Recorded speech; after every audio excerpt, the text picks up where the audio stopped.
Recently, and I watched your YouTube video of this, you know, you're very trying to approach people, trying to be transparent, clarity about your visit to the southern border and what you saw there in terms of the fence, in terms of we saw a tunnel, etc.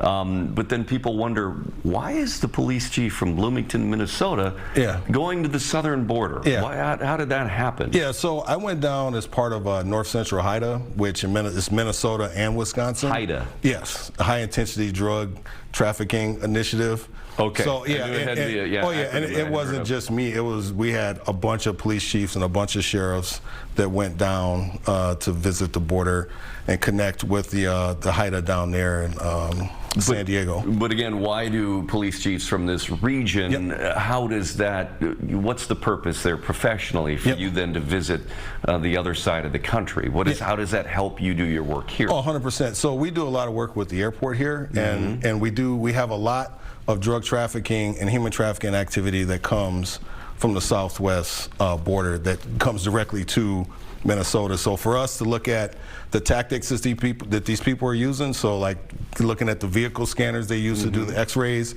to see the types of tactics that they're using to transport drugs and people, it was a very valuable trip for all of us to go down there. And I think the public doesn't see a lot of the interconnectivity between certain parts of the country and Minnesota, but we are a hub here, and I think it's been publicly stated that our airport has more cash leaving MSP a day than any other airport in the country. Really? Yeah. I know part of your trip, I mean, you said you showed your vision of, you know, what you could see of the wall, the border wall. You did explicitly state that this is about looking at drug trafficking and human trafficking. You know, it wasn't necessarily about illegal immigration, but it's the criminal components of that. Yes. First of all, we'll talk about the wall, and you pointed out that there is a freeway being built right on the other side of the wall, and your questions about, wow, what is that going to do in terms of making it easier to get over that wall? What you see?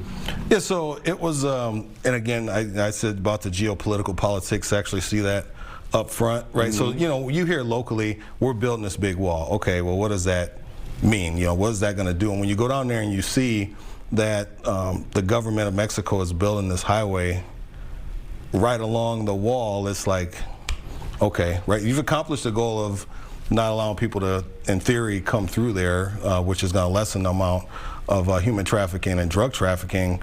But the ingenuity of building, they're a sovereign nation too, right? So they get to build this. They can do what they want. So they're building a highway that goes right along the wall. And your immediate question was, why? Yeah. Why? You also showed some, I believe it was some vehicles, and then there was a manhole cover on the U.S. side of the border, which looks like a typical sewer manhole, etc., but then went right to a tunnel. Yeah. What did you, how big of a tunnel, what did you see there?